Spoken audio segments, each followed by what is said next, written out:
Terkadang di balik bayang malam tersembunyi kisah-kisah yang tak terungkap, misteri-misteri yang menggetarkan jiwa.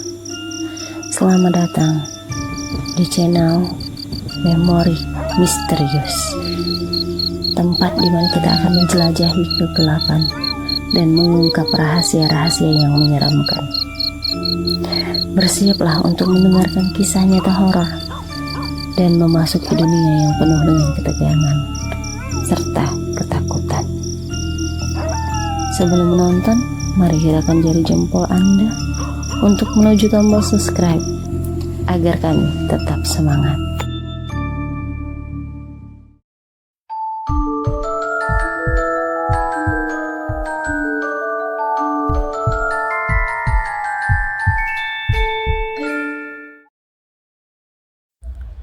Assalamualaikum guys, kembali lagi bersama kami di Memori Misterius. Kali ini kami akan mengangkat sebuah cerita dari salah satu teman kami yang kerja di salah satu pusat perkantoran di Jakarta. Teman kami ini sebut saja namanya Putra.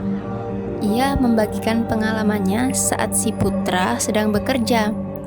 Ketika itu dia dapat tugas untuk membuat laporan dari bosnya dan harus selesai di hari itu juga. Karena besok pagi mau diserahkan ke bagian data. Dan oleh karena pekerjaannya harus selesai di hari itu juga, dia terpaksa harus lembur sampai larut malam. Singkat cerita, saat jam sudah menunjukkan jam 5 sore, itu menandakan jam kantor sudah habis dan sebagian karyawan membereskan meja kerjanya. Setelah mematikan komputer dan merapikan meja, teman-teman Putra pun sebagian pulang. Tapi masih ada beberapa karyawan yang masih mengerjakan pekerjaannya, sembari menunggu jalanan sepi terlebih dahulu. Maklum, Jakarta saat jam pulang kantor terkenal dengan kemacetannya. Sampai jam 7 malam, suasana di kantor tampak sepi. Namun, masih ada beberapa karyawan yang masih bekerja. Dalam hati si Putra, masih ada teman kerja juga, masih aman, pikir Putra sambil mengerjakan pekerjaannya. Sesekali dia mendengar ada suara benda jatuh, kursi bergeser sendiri, dan sesekali juga ada suara langkah kaki seseorang yang berjalan. Saat dia berdiri dan melihat ke arah sekitar, namun tidak ada orang sama sekali saat itu. Karena merasa takut mendengar suara itu, akhirnya dia pun turun untuk menemui satpam yang bertugas malam itu. Dan Putra bermaksud ingin meminta satpam agar menemaninya di ruangan itu sampai pekerjaan dia selesai.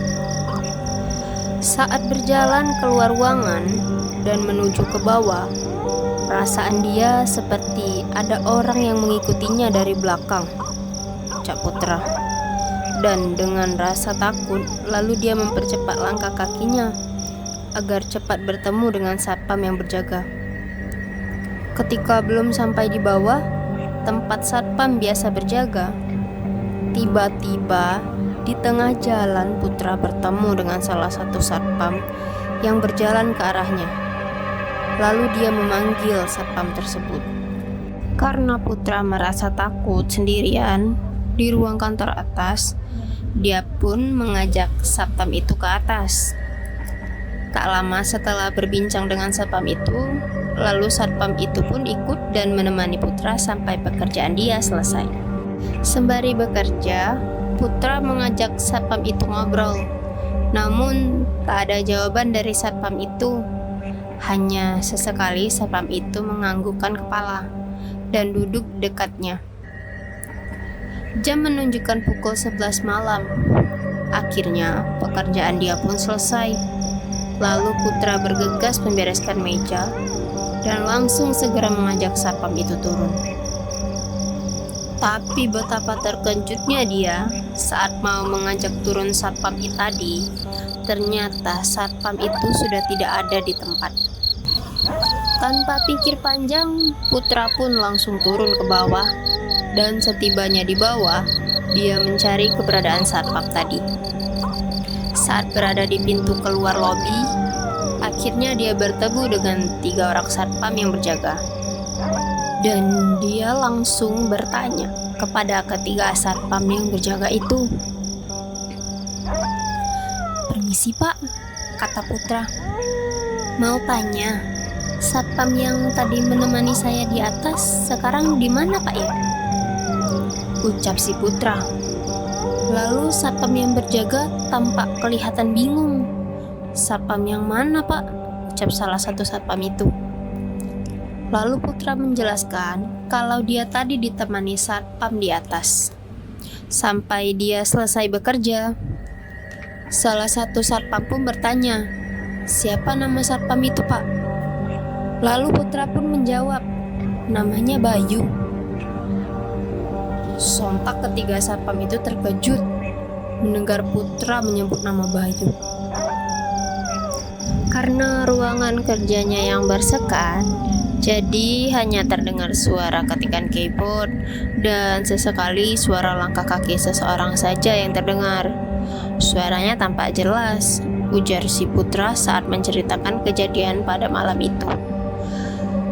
Ketika jam menunjukkan pukul 9 malam, Putra penasaran, siapa sih masih bekerja pada saat itu? Ketika dia ingin melihat siapa yang masih ada di kantor, betapa terkejutnya dia kalau ternyata di ruangan itu hanya ada dia sendirian yang masih bekerja. Rekan kerjanya yang lain sudah pulang sejak pukul 7 tadi. Sejak kejadian itu, Putra pun jadi bimbang antara mau menyelesaikan pekerjaan atau pulang dengan konsekuensi besok pagi dia dimarahin bosnya. Karena di satu sisi dia takut, di sisi lain laporan pekerjaannya harus sudah selesai malam itu juga. Akhirnya dengan terpaksa dia memberanikan diri untuk melanjutkan pekerjaan itu, walau diiringi dengan rasa takut. Akhirnya mereka menjelaskan ke Putra bahwasanya yang berjaga malam itu hanya mereka bertiga dan tidak ada orang lain selain mereka. Sedangkan Bayu adalah satpam yang telah meninggal 3 tahun yang lalu akibat tertabrak mobil saat berangkat bekerja. Setelah bercerita panjang lebar, akhirnya Putra memutuskan pulang dengan sedikit rasa takut. Mungkin dia tidak akan berani lagi untuk lembur sampai larut malam. Teman-teman, sampai di sini dulu cerita kami. Nanti kita lanjut lagi dengan cerita yang lebih menarik dan lebih seru pastinya. Semoga kalian senang mendengarnya. Jangan lupa subscribe dan like ya guys. Kalau ada kata-kata yang kurang berkenan, kami mohon maaf. Wassalamualaikum warahmatullahi wabarakatuh. Bye guys, sampai jumpa lagi di cerita lainnya.